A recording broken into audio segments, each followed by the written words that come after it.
In all the years Landline's been on air, we've never had an in-depth look at the Australian chicken meat industry. It's not been for the want of trying, mind you. Poultry producers have taken the view that the best way to answer critics of the way birds are handled is well away from the media, even when the criticism is misinformed and mischievous. But chicken's now overtaken beef as the most popular meat in Australia, and consumption's growing. So, for the largest in the business, that's finally something to crow about.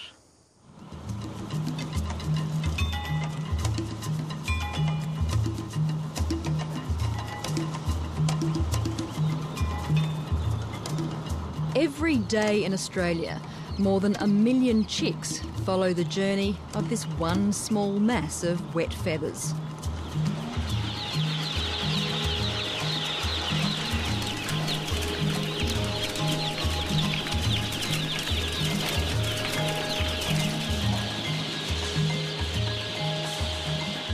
Within minutes of life, they'll tumble into a high-tech production pathway that finishes up just 7 weeks later as our favourite mealtime meat. Consistent taste, quality and value at the checkout have all helped propel chicken's spectacular growth. Consumption now is about 37 kilograms per person per year. So that has grown up from about 5-6 kilograms in the mid-60s.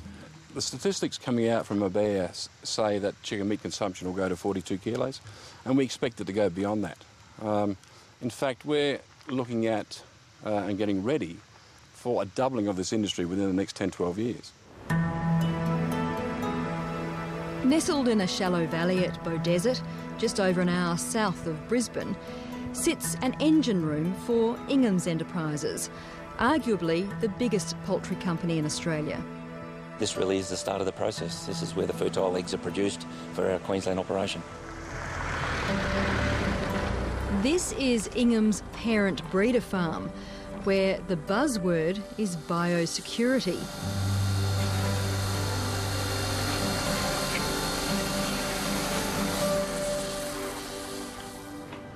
Even visiting reporters have to completely shower down. Our underwear has been ultraviolet treated and our overalls sterilised.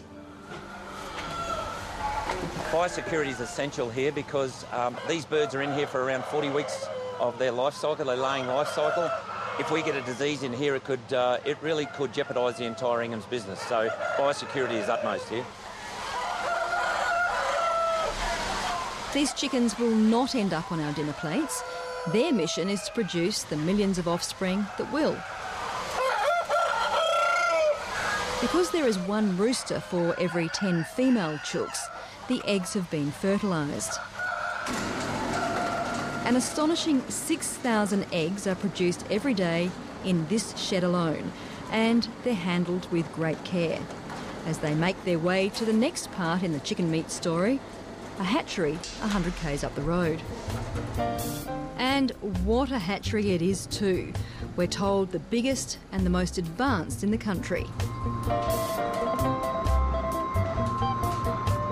The fertilised eggs go into incubators for the next 21 days. Each radiator has its own temperature control, which controls each radiator either heating or cooling to allow the embryos to have the correct temperature to enable them to develop within the egg. Around 86% of the eggs hatch, and while the newborns have a pretty rough start to life, farming manager Brett Richter says losses are minimal. The process is very streamlined and our quality control systems mean that we can have very low mortality rates from the day the chick is hatched to the end processing date. Mortalities of 3.5% to 4% are not uncommon. They're squirted with vaccines and are bundled into crates to head off to the broiler farms as day-old chicks.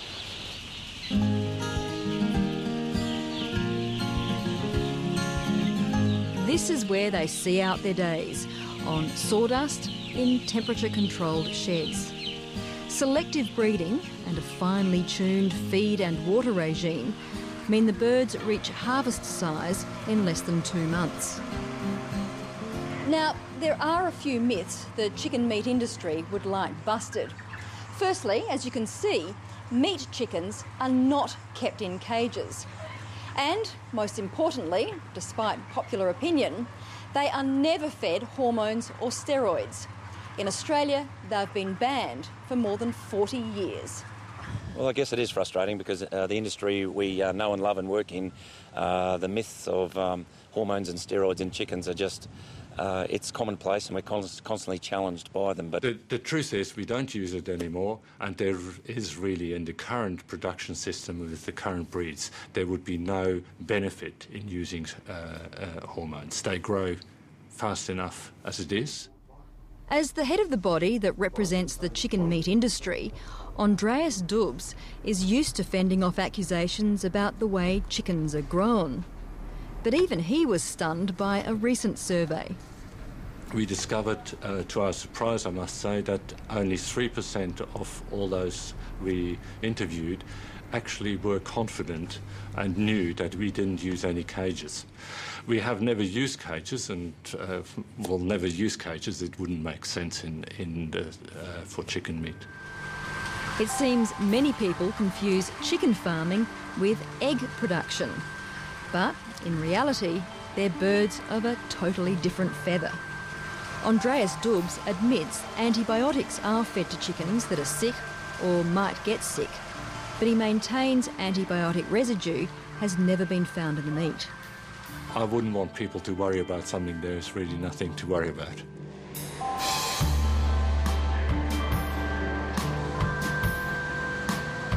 The chicken meat industry is like no other. It's a worldwide effort. Most of the brood stock in the form of great-grandparent eggs come from Europe and the United States, and they're exported all over the world, including to Australia. The genetics are continually being improved, and chickens now grow twice as fast as they did 40 years ago. Here in Australia, there are 8 chicken processing companies, but the industry is dominated by 2 big players. They're Ingham's Enterprises and Baiada, which 2 years ago took over the Steggles and Lilydale brands. Wounded by bad press and misconceptions, it's tended to be a very secretive industry. Baiada didn't want to be included in this story at all, but Ingham's was happy to throw open its business to Landline's cameras.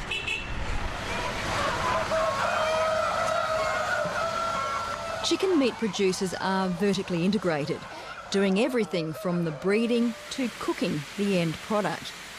But increasingly, they contract out the actual growing to the likes of Steve Struss.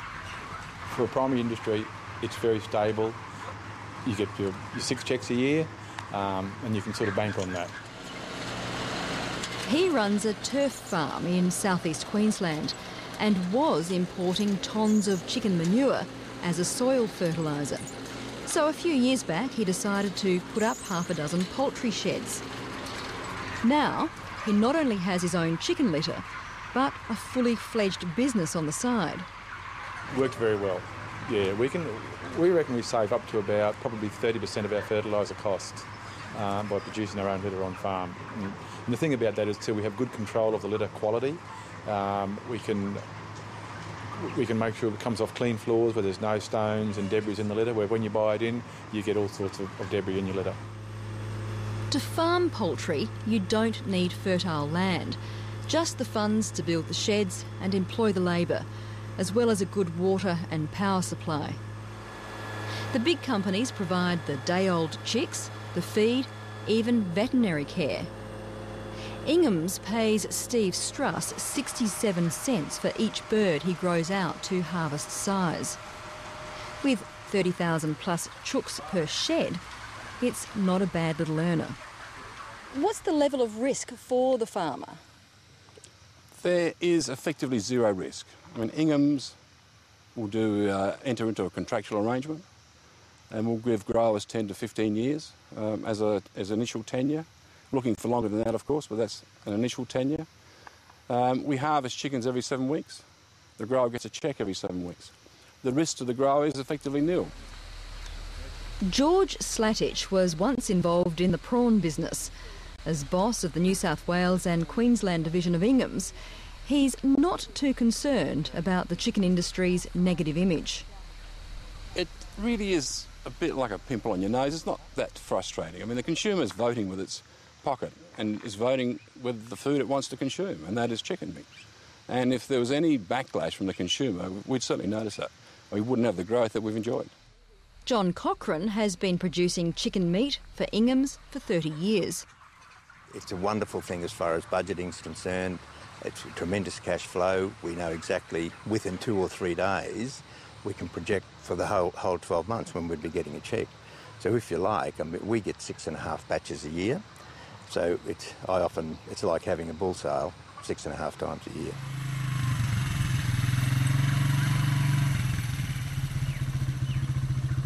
The bull analogy is apt. John Cochrane also runs an Angus stud and finds the two enterprises complement each other beautifully. There's probably no better fertiliser in the world than chicken manure on pastures, and I always believe that it'll turn third-rate country into first-rate country, and I don't think you can get much better than that. He's tapped into the burgeoning demand for free-range chicken. Every morning the doors are flung open and the chickens are free to range outside during the day. Not that they always choose to leave. You can't expect to go to a free-range farm in the middle of the day and see thousands of chickens on the range. Like other birds, chickens venture out at dawn and dusk, but shelter from the heat of the day. From a base of next to nothing a decade ago, free-range farming has grown to 15% of national chicken production. The free-range chooks are stocked at a lower density. Antibiotics can't be administered, and farmers are paid an extra few cents per bird. There is a premium for free-range. Is it worth all the effort? Well, I think it is. I mean, that's the reason we did it. We could see a premium there. It did make good business sense for us, and it still does. Mind you, it does cost more money to grow free-range chickens. The return to growers like John Cochrane, where we are right now, and he's got bolt-on income also in terms of Angus stud cattle. The returns to a grower and an investor in the industry is around 9 to 11%, which certainly exceeds my superannuation fund in the last 5-6 years. Beef and veal have traditionally been the national meats of choice. In the 1950s, lamb and mutton peaked. Pork has bumped along the bottom of the graph for years. But from the 1960s onwards, chicken has seen a steady rise in consumption, edging out beef as our preferred animal protein. There's just one problem. The existing